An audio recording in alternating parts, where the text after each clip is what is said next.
Hey guys, Mount Vernon Kid here, back again. How's everybody doing on it?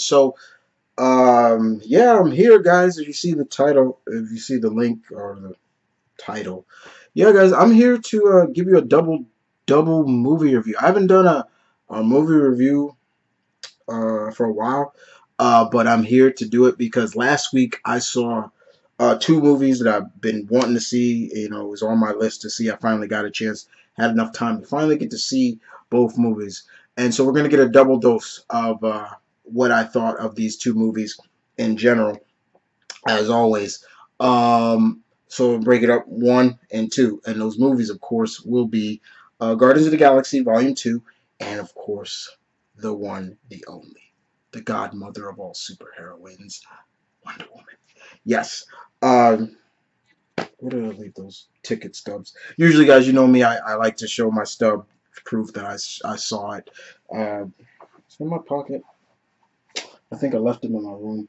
I'm not going in there right now. I'm in my back room right now, so I'm not really going in there. But just believe me that I did see the movie anyway. Anyway, guys, I saw Guardians last Thursday, and and then Friday I saw Wonder Woman. So kind of back to back. So let's talk about this show. So let's get off with Guardians of the Galaxy. Okay, so this was the sequel to the surprise hit of a couple of years ago. I think a lot of people thought this was going to be that chink in the armor of the MCU, but it turned out to be a hit, and everybody enjoyed it. First and foremost, I think this one really told more of a story of family that I was okay with. I was fine with that in general. You know, the fact that this did center more around Peter, who is Peter's dad, and I will get into that and everything like that. Um, and of course, just the whole concept of, are the Guardians really, are they just this reluctant band, that's ragtag band that's just been put together because they're kind of in the same kind of boat, or are they truly what they say they are? Are they family? Do they really care about each other? Uh, and that was kind of the gist that I got from the whole movie in general. The opening of the movie was fine. I did enjoy that. The Guardians actually taking a job. The way I looked at the Guardians in the beginning, as in terms of after they helped save the galaxy and things like that, I felt like they were more like the A Team in a sense. I felt like they were like the space version of the A Team. Being that Star Lord is from the '80s, I take an '80s reference. The A Team, you know, they're soldiers of fortune. They took a job by this group, this alien race called the Sovereigns, led by Aisha, who is a real character. She wasn't made up. She's real, and they take this job, and they're dealing with this creature, and and that's where everything starts going crazy from there. I did enjoy that. I like the approach with some of the characters. I will get into the characters as well. But the whole plot, it does revolve around the Guardians taking a job. Unfortunately, something goes down between said job, thanks to Rocket, and it goes from there.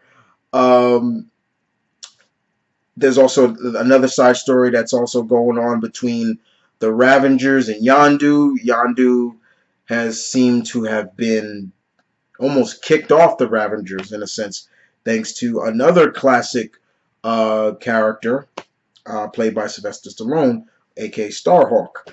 Um, and there's also a dissension in the ranks of Yondu's crew, who feel that he's not worthy of being leader. He let Peter go, everything like that, and I really was like, okay, that's kind of interesting.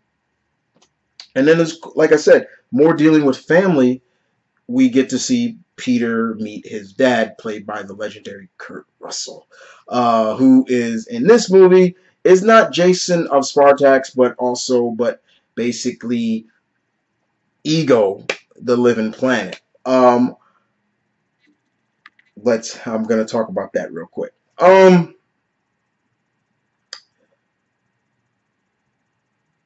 I didn't mind that they kind of switched it a little bit because uh, the way they approached Peter holding a Infinity Stone in the first one, saying that his father's very old, something that they, I kind of started going into detail, like who could they make his father be instead of what he's supposed to be. He's supposed to be a part Spartanian.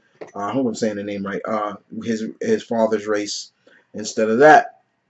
But yeah, we get an in depth of why, what brought Ego to Earth and why he had with his wife, his mother, Peter's mother, and everything like that. But also, Peter is questioning, "Why did you leave my mom?" Things like that, and that's where I was really enjoying that storytelling. Like Peter is still trying to find his place, in he is from Earth, but then he's not. He's a half breed, and even the sovereigns even kind of make fun of that, and they were just really stuck up people. It's just like, oh my god, in general. But the plot was good. I did enjoy that in general of all the scenes that I really enjoyed the most. I will talk about like some of my favorite scenes in the movie, but the cast was good for the most part that I liked. I think the one thing that kind of let me down a little bit, and usually I nitpicked a little bit at this. I really wish Drax didn't come off more like this the the comic relief. Dave Bautista as Drax, I thought he was great. I thought he's perfect cast for him. But Drax has always been very serious and kind of like the guy you don't want to screw with. You know, but I did want to see more storytelling of him. Like I heard that James Gunn actually his first script was going to do more of branching out Drax's story, but instead he didn't. My other nitpick was Mantis. It was great to see Mantis. I love Mantis. I've always loved her, and she was one character I always wanted to see in make it to the MCU. And unfortunately, it was kind of a letdown because she was more like the pampered pet slash servant of Ego. They kept her powers somewhat intact, but she wasn't more of a psychic. She's also a psychic, and she's also a badass martial artist. And I'm thinking, okay, she's gonna showcase her martial arts skills somewhere later in, but they didn't show that. But I liked the actress who played her. It was just I was a little bit. I wanted more from Mantis, and I didn't. I wanted the Mantis when Dan Abbott and Annie Lanning was doing their run. How Mantis was in that. I was like, yes, I love that. I like the role that Gamora had. She kind of had more of that motherly figure role. She cared about the crew. You could see that throughout the movie. She did care. Baby Groot was fine. Rocket was Bradley Cooper nails that character. It's just so funny. It's so funny just that's Bradley Cooper doing that voice. Sometimes you forget that is him, but it is him doing it. But Michael Rooker as Yondu was great. It was finally good to see him finally have the true Yondu, mohawk that Finn, and it made sense. It was cool the reason why he has that, and I thought that was really interesting. That it amplified when he's using his arrow, and like there was scenes where he was using it, and it was just crazy when he and Rocket was escaping from the Ravengers. Gamora was great. Karen Gillan really loves playing. You could see she loves playing that role, and in this movie, once again, the concept of family really played a big role in this. So you saw her really kind of showcase a little bit that we didn't see in that first movie. Like she was just straight up in your face. But this time you saw her kind of still but also maybe that aggression was more of a wall she was putting up. And we kind of saw that she really wanted, she went into detail about it, like, every time Gamora and her would fight and Gamora would win, while Gamora would celebrate her win, she would get punished by Thanos, and what you see is all the punishment she got, and what she wanted was a sister, you know. And I was like, and I thought about that. I sat back in the theater. I'm like, you know what? Okay, for this version of for Gamora and Nebula, I could look at that. I'm like, all right, no problem. Uh, but I did enjoy that. I thought that was really interesting, very much. But the concept of, just knowing that Ego wasn't really being truthful to Peter, I kind of smelt that coming. And you saw it coming, and what Ego wanted, just his plan, just it's almost like, when you think about it, as much as I love Kurt Russell, it's just like, when I saw his whole plan and everything for come to fruition, and that he's had other children all around the galaxy. I'm almost like, I step back a little bit. I'm like, you motherfucker! Like, what the fuck? Like, damn! Like, really? So that was really interesting as well. I like the fact that Peter used to always tell that David Hasselhoff was his dad. You know, Knight Rider. Once again, child of the '80s. Anybody from the '80s got those references. It was like, when I was a kid, yeah, Knight Rider's my shit. I was a kid. That was my shit back then. So yeah, I got that reference real quick. Uh, so the plot was fine. There was some, you kind of little nitpicks. The characters were okay. Some of them I wish they could have done better. Favorite scenes in the movie. Probably Rocket taking out the Ravengers. That was great. I love seeing that scene came up. I was like, go Rocket, where he was laying traps down for all the Ravengers was hilarious. I thought that was great. Probably another one of my favorite scenes was the scene where Nebula came at Gamora in a ship after the Ravengers let her go, after she nearly killed Yondu. And she came at Ego's planet, and she's shooting Gamora, and Gamora, they crash. She crashes her ship, and they crash like this cavern. And Gamora picks up one of the turret guns that Nebula's ship, and I'm like, and that's why she's one of the dangerous women in the galaxy. I was that really just was like, I was like, okay. Another one of my favorite scenes would probably be seeing all the, like, Howard the Duck, and Cosmo the dog, and all those on that, like, planet that's pretty much where all the hookers and stuff were. So I thought that was pretty funny. Seth Green coming back to voice Howard the Duck. It was fine. Uh, Probably another favorite scene of mine probably was the fight between um, father and son. Which was epic. I thought that face off when they were coming together, and here's Ego charged up, and and Peter turns into Pac-Man. I was like, what the fuck was that? But it was hilarious though. But I did like it. And I did like that scene where, Ego is saying, you could be a god. And Peter saying, like, but you could be a god, but you chose to be human. And there's nothing wrong with that. And I like that. I thought that was a brilliant scene. I was like, that's what I like. That was nice. I also like the sacrifice that, yes, we did get a death in this. I did like that sacrifice what Yondu did. That was really something.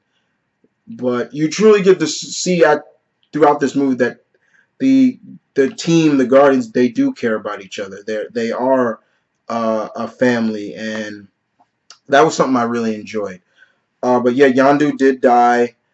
He sacrificed himself for Peter, and he protested Peter. The reason why he took Peter, never gave Peter to Ego, was, for the right reasons, and that he was always his father. Now that almost brought me to tears, but it didn't. It almost did, but I did enjoy it. Another scene, I think, seeing the Watchers. Oh!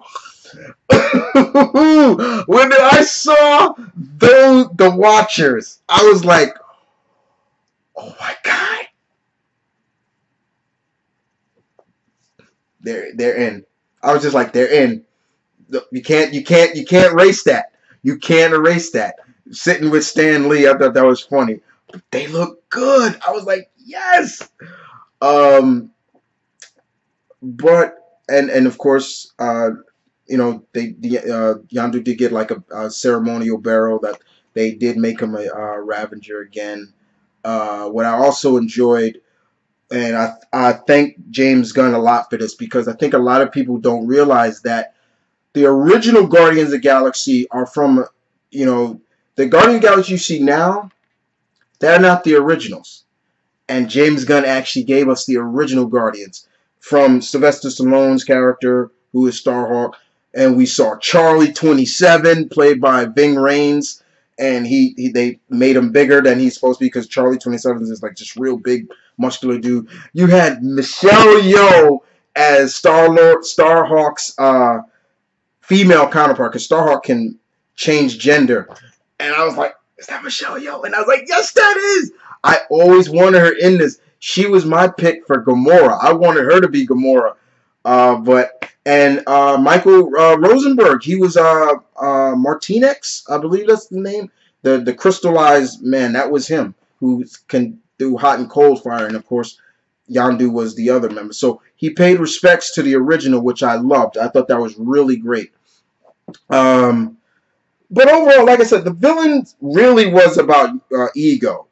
Um, I like the image of Ego when he's on his planet and they showed the face and everything. That was great.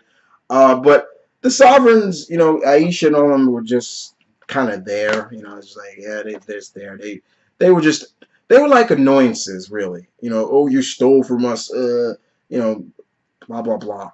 But it was a good movie. It was a good popcorn movie again. The soundtrack was great. Thank you for adding Fleetwood Mac's in there. I love that song that they had in there.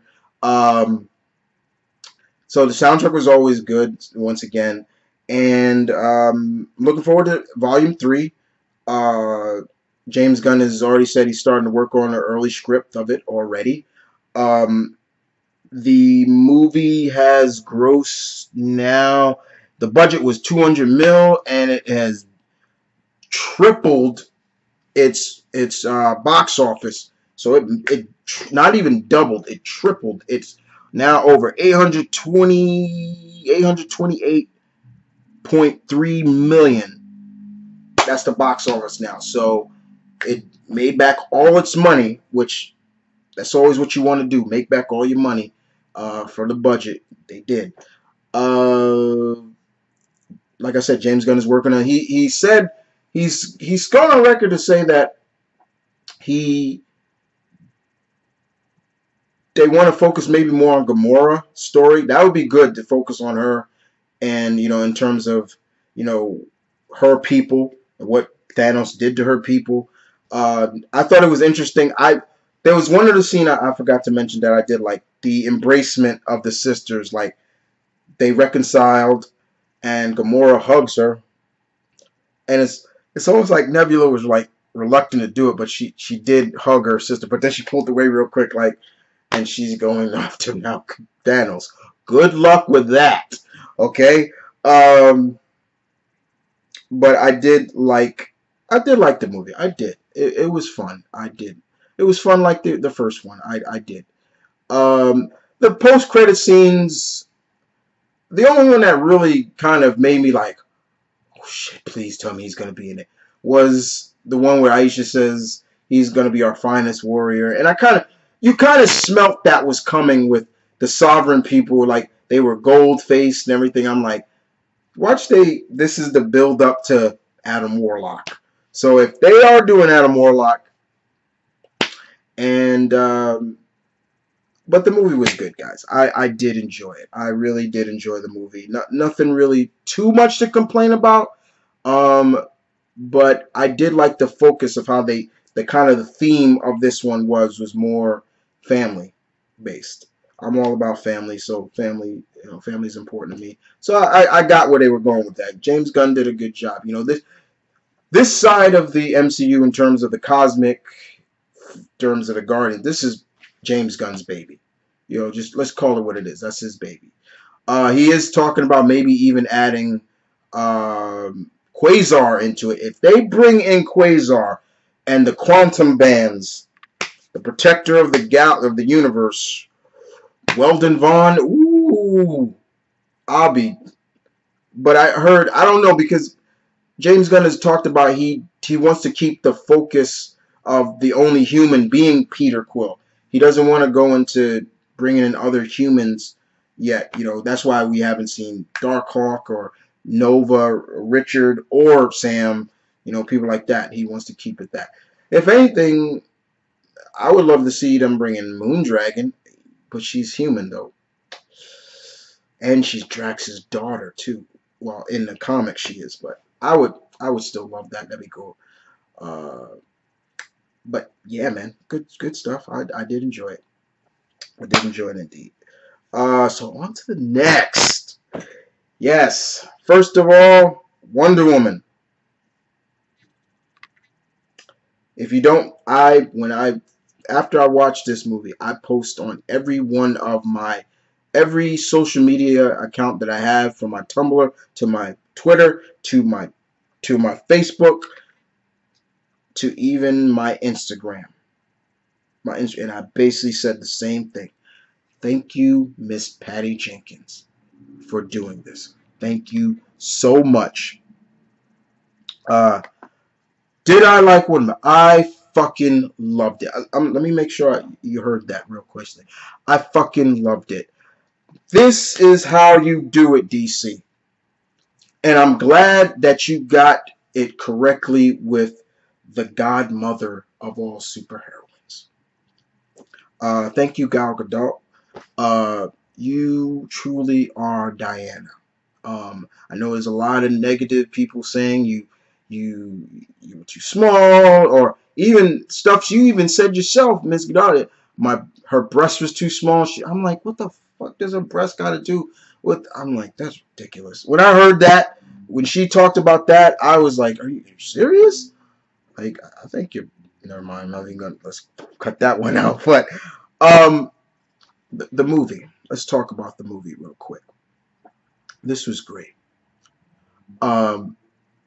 Probably, yes. This was one of the most anticipated movies, comic movies I was looking forward to for 2007. It was right up there with Logan, things like that. This was the one out of all the DCEU movies that they showed. Remember when they showed all? I was looking forward to the most.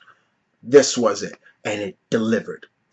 The movie takes place in a perfect era that I thought worked for the movie, 1918. So we're talking about early 20th century, World War I. That's perfect. And the story flowed very well. The plot was perfect. What I like the most, I like when movies do that. When they're doing origins, it start off modern and then maybe an image or a piece of some artifact or so they remember, and we saw that.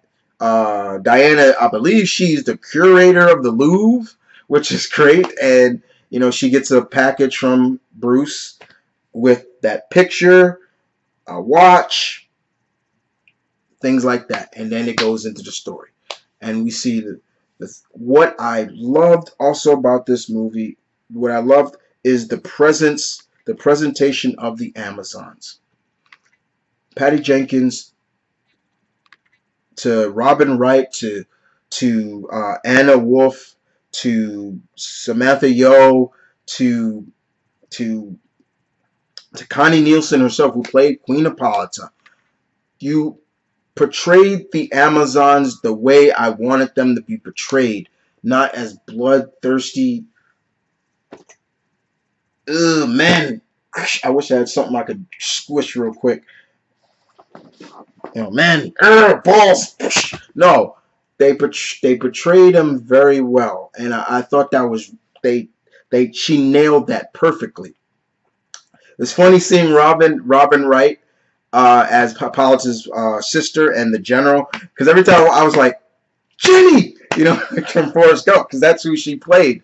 But she was great. I loved her. I was like, damn, she's fierce. You know, I loved the little Hippolyta, little Diana. I thought she was so cute. And I loved how they really portrayed that innocence about her, and the innocence of why Hippolyta was so hesitant to let her train and everything like that. And you know, we got to see why.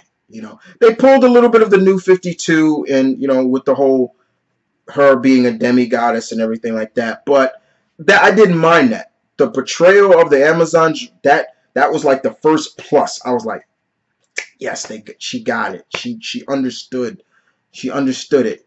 That some people don't get it. They don't understand. Even writers. There's some writers that took over and started writing the Amazons. Excuse me, and started like their bloodthirsty, man-hating feminists. No, that's not what the Amazons represent in that way. And but I did enjoy that. And when we saw Diana get older and she's still training, and then enter Steve Trevor, played by Chris Pine, who did a great job as Steve Trevor. For reading Wonder Woman for so long, I would always constantly hear people say, I hate Steve Trevor. I wish they just writ him off. He's a useless character. He should just die. This movie made you care about Steve Trevor.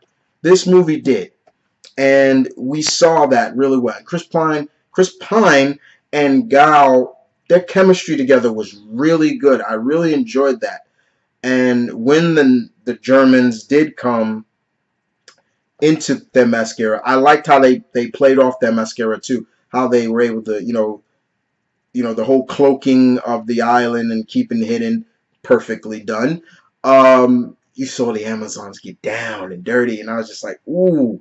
I was loving the fight scenes. I can honestly say to you guys, no, I should save that. But you saw that, and I love that. Even when Queen Hippolyta, Connie Nielsen, got down as Hippolyta fighting, I thought that was great. It was great. I was a little shocked that they killed off kind of a major character already in that first scene. I was really like, whoa, really? Wow.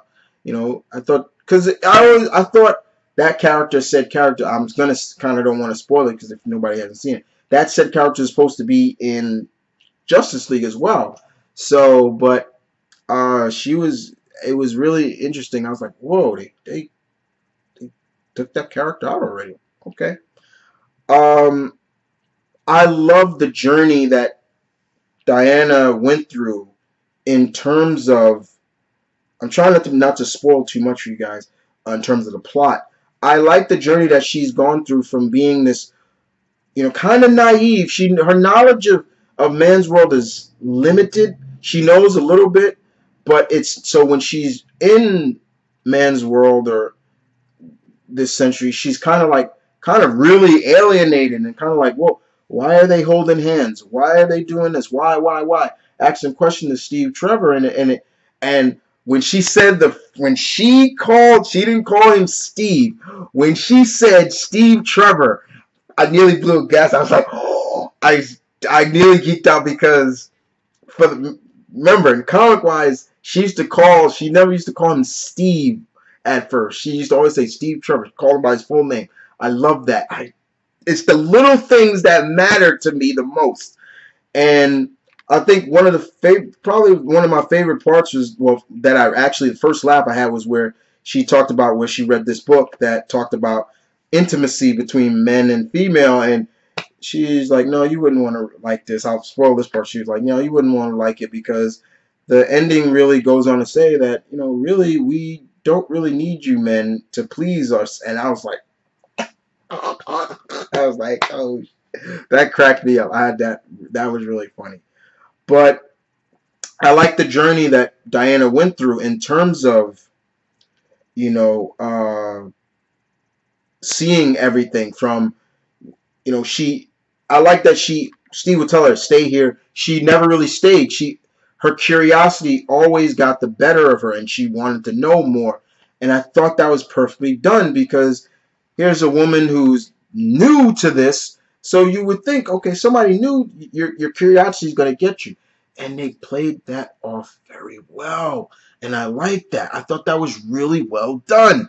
Uh, and the scenes of her really kind of seeing how the leaders of this in terms of war and everything was like looking at war and peace as some kind of commodity, and like she kind of put her foot down. I love that she put her foot down. I was like, wait a minute, that's not how it's supposed to go and everything like that. So I really enjoyed that. Indeed, I like where she met the rest of Steve's ragtag. I would kind of call them the Howling Commandos if I wanted to. Uh, Thank you for having a Native American in this movie, Warner Brothers, and everybody like that. You guys know how I am, so it was really good. I thought the Chief was really good. I did like it, and I like when Diana talked to him about his people and everything like that. That was really good. Um,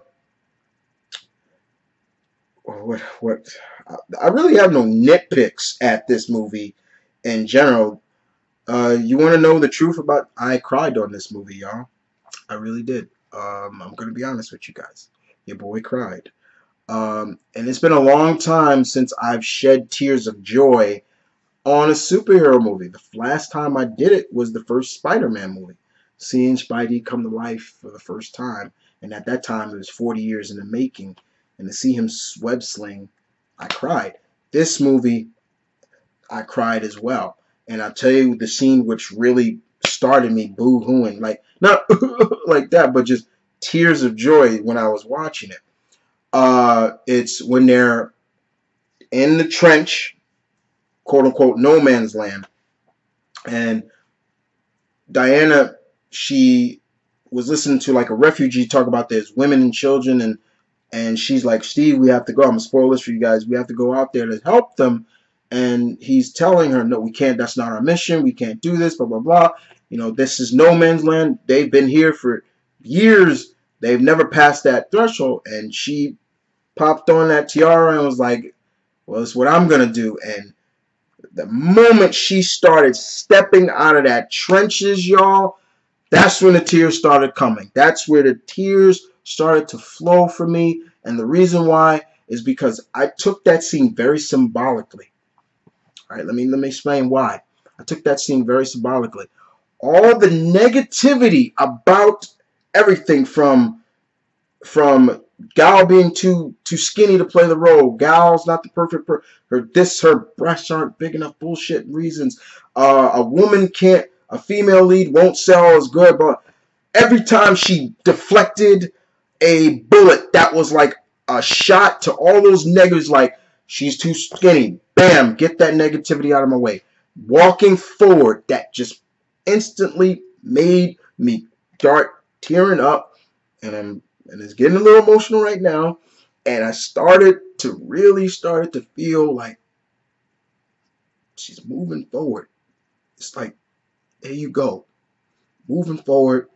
And the more she kept doing that, the more I'm just like, that's all the negativity, that everything that people have been saying, all the negativity of she can't do it, she's too small, this won't sell, blah blah blah blah blah blah blah. And the moment she got to them, it started happening. Those fight scenes of her protecting that village from the Germans, that's where I really started like. And it was funny because a woman next to me, she was sitting right next to me. She turned over to me. She kind of, and she was like, "Are you crying?" I was like, "Yes, ma'am, I'm crying." I was like, she's like, "Why are you crying?" I was like, "It's like, it's not that sad." I was like, "No, it's not sad. It's not tears of sadness. It's tears of joy." It's like, and if you understood it, you'd be crying too. You understand why.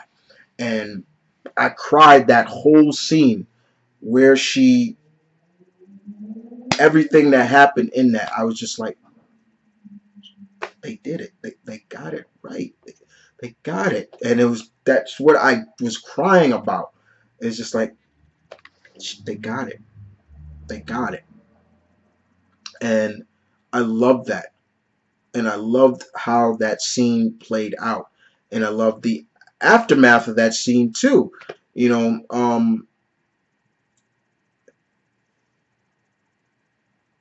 uh, the villains wise, in terms of Dr. Poison and Danny Houston's character, and I thought they were good. I never really was the biggest Dr. Poison fan. But she was used as a just a secondary enhancement villain in my opinion.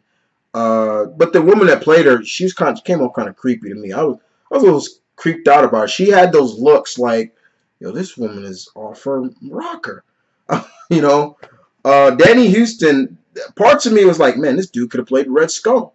He was he had a Red Skull vibe to him. And it's like, this guy loves playing dicks and bad villains, dickheads and things like that. But there is a death in this movie. I'm not going to spoil who it is, even though the movie's been out for a while. But it was very admirable, very kind of, in a sense, symbolic, because at one point, Diana kind of gave up at one point in this movie. Like, her views changed, almost like she did a whole 180, and it kind of went differently, and I was really kind of sad because I'm like, no, don't do this to yourself. And I won't ruin it what it was, but it was very interesting. The homie Ares. All right, let's talk about Ares a little bit. Yes, I will spoil. Ares is in this. The twist of how they did Ares, perfect. Perfect. I fucking love that. I fucking love that, the way they did Ares. How iconically, how was that? It was just like, I looked at them like, really? Wow. What a twist. And I talked to a few friends about that too, and I was like, did you like how they twisted Ares? And they were like, yeah, I did. I thought that was really good. This movie really made you, finally, in my opinion, personally, this is just my opinion, y'all, finally realize that maybe everything that's happened from Jeff Johns taking over more, being more like the Kevin Feige of this, and everything that happened, maybe this was a turn of events for the DC cinematic universe. Once again, I didn't hate Man of Steel. It could have been better. I liked it, but it could have been better. Batman v Superman, I think, really was just totally rushed. But this just really felt like they understood the mistakes of the past movies they've done, from Suicide Squad and everything, and now they laid the foundation for this, and it really did my heart real good. I thought she was gonna fly in this. I'll spoil that, guys. She doesn't fly. I was a little pissed off that she didn't fly, but the concept of Ares was really good. I liked how it wasn't a straight up fight. Almost, essentially, it was more of like Ares is trying to get her, Diana, aka his sister, to understand why he's doing this and everything like that. And I thought that was really good. There's another scene here where she fucking lifts up the tank, and she is about to kill one of the secondary villains. I'm not going to ruin who that was. And Ares is kind of pushing her and telling her, but she doesn't. I will spoil that for you. But it was the visuals of the movie, just the whole presentation of the movie. You give a lot of respect to Patty Jenkins. Miss Jenkins did so much justice to this movie. Gal, so much justice that it just really made you feel proud to be a Wonder Woman fan. And it made me proud to have waited so long to finally see a Wonder Woman movie done with pride and dignity and justice for a character who's been out for over 70 years. Really well done. Really had no real nitpicks about this movie. I'm looking forward to seeing Gal portray the character in Justice League. That's probably the biggest thing for me is seeing her portray that character again. But I definitely want. I know there's a sequel, and maybe I'll go into detail later on about what I want from the sequel and who I want. But overall, thumbs up for both movies. Thumbs up, way up for Wonder Woman. This was the beginning, the start of what could be a great now path for the cinematic universe of the DC characters. I hope they use this as an example of how to do origin movies, because this was a damn good origin movie. This was damn good, and also in a sense showcase the dignity and the respect for the character. Indeed. But other than that, guys, yes, this movie was great. I loved it. Nothing to really complain about, nothing to really nitpick at. If you liked it, leave your comments in the section below. As always, I gave you a review or kind of my thoughts on both movies that I wanted to see. Yes, guys, I will be going to see the first installment of the Dark Universe. I want to see The Mummy. I have to see it for myself. I respect you guys' opinions on it, but I got to see it for myself to see what it is. So look out for that as well. But other than that, guys, Guardians of the Galaxy Vol.2, Wonder Woman, I love them both. If I was to say which one I loved more, I'll definitely have to say Wonder Woman. Yeah, I have to say Wonder Woman. But other than that, guys, thank you for listening to me run my mouth off enough for the past 40 minutes. But this is Marvin Kid saying peace, one love. Stay tuned. Keep it real. As always, the I'm the Geek High Lord of New York bids you adieu. Take care. Support the movie because it has been killing it.